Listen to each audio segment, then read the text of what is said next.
कैसे है, सुदाम देव जी का महाराज का नाम भागवत में नहीं है।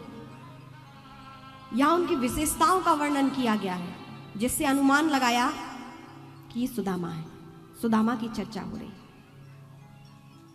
जैसे कहा जाए कोई किसी के स्वरूप का वर्णन कर दे तो उस व्यक्ति का नाम पता चल जाता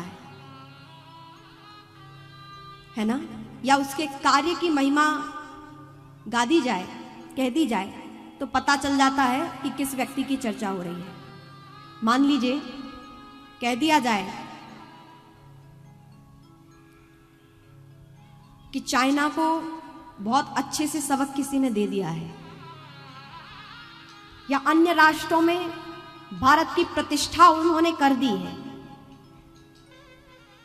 भगवान राम जो टेंट में बैठे थे आज भव्य महल में बैठे हैं, जिनकी वजह से आज अयोध्या दिव्य नगरी अयोध्या की भांति जैसे पूर्व में थी आज हो गई है, उनकी वजह से। भगवान काशी विश्वनाथ दिव्य परिसर में बैठे हैं आज उनकी वजह से।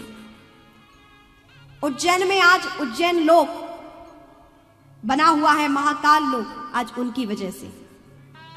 अब आप समझ रहे हो किसकी बात हो रही है? बताइए बताइए। आदरणीय भारतीय प्रधानमंत्री श्री नरेंद्र मोदी जी की।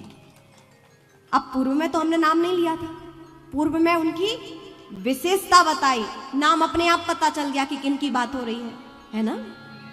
ठीक उसी प्रकार भागवत जी में सुदामा जी की विशेषता बताई, नाम अपने आप पता चल गया कि किन के विषय की बात हो रही है। यहां पे एक संदेश मिलता है कि आप अपने कर्म दिव्य करिए, नाम तो परमात्मा आपका बना देगा। कर्मों को दिव्य रखिए। जिस प्रकार सुदामा जी, कैसे हैं सुदामा जी? विरक्ता इंद्रियार्थेषु प्रशांतात्मा जितेन्द्रिय कृष्णस्यासीत् सखा कश्चित् ब्राह्मणो ब्रह्मवित्तमः विरक्तः इंद्रियार्थेषु प्रशांतात्मा जितेन्द्रिय। ये विशेषताएं हैं सुदामा देव जी की, डिवाइन क्वालिटीज, उनके ये दिव्य गुण क्या है?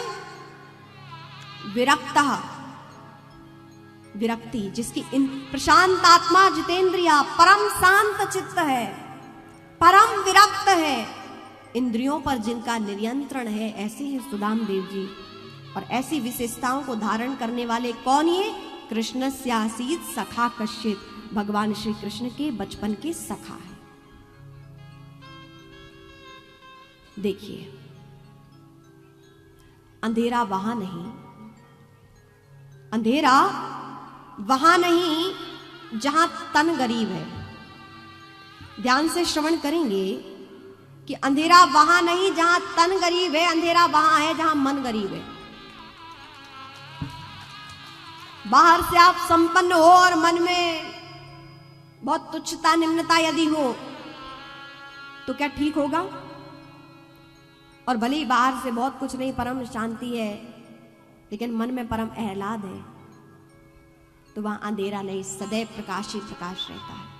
उसकी प्रसन्नता का प्रकाश, उसके व्यवहार का प्रकाश। जिंदगी में मुश्किलें तमाम हैं।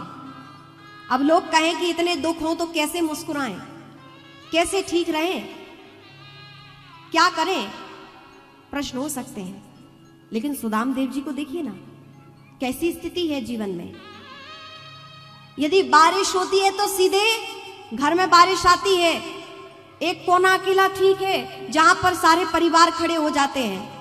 लेकिन यदि झोपड़ी ऐसी है कि बारिश हुई तो सारी बारिश अंदर आती, जल अंदर आता है, धूप आई तो उसकी गर्माहट सारी कुटिया में आती है, ठंड आई तो सारी शीतलता घर में आती है। एक भी स्थान ऐसा नहीं है कि जहां ठीक ठाक हो। थोड़ी सी कुटिया जिस पे छाया तो वहां कोने में सब खड़े बैठ जाते हैं। इतनी भीषण, इतनी परिस्थितियां विकट, लेकिन रोते नहीं हैं। भगवान से अब तक भी शिकायत नहीं करते। आज 4 दिन से चूल्हा नहीं जला है, बच्चे भूख से तड़प रहे हैं, व्याकुल हैं, लेकिन अब भी शिकायत नहीं है। होठों पे शिकायत जैसा शब्द ही नहीं है। जानते हैं वो क्या कहते हैं? उनके भाव देखिए और जीवन की सकारात्मकता देखिए। सुदाम देव जी महाराज कहते हैं कि लोग तो सोचकर व्रत करते हैं, कम से कम आज 4 दिन से हमारे यहां खाने को तो नहीं है, तो कम से कम हम 4 दिन से व्रत तो हैं भगवान का, और भगवान का भजन कर रहे हैं। ये सकारात्मकता जीवन की। अभाव को भी जिसने अपने आप में स्वीकार कर लिया, कैसी प्रसन्नता के रूप में। नकारात्मकता को सकारात्मकता में परिवर्तित करना, इसी भाव को कहते हैं।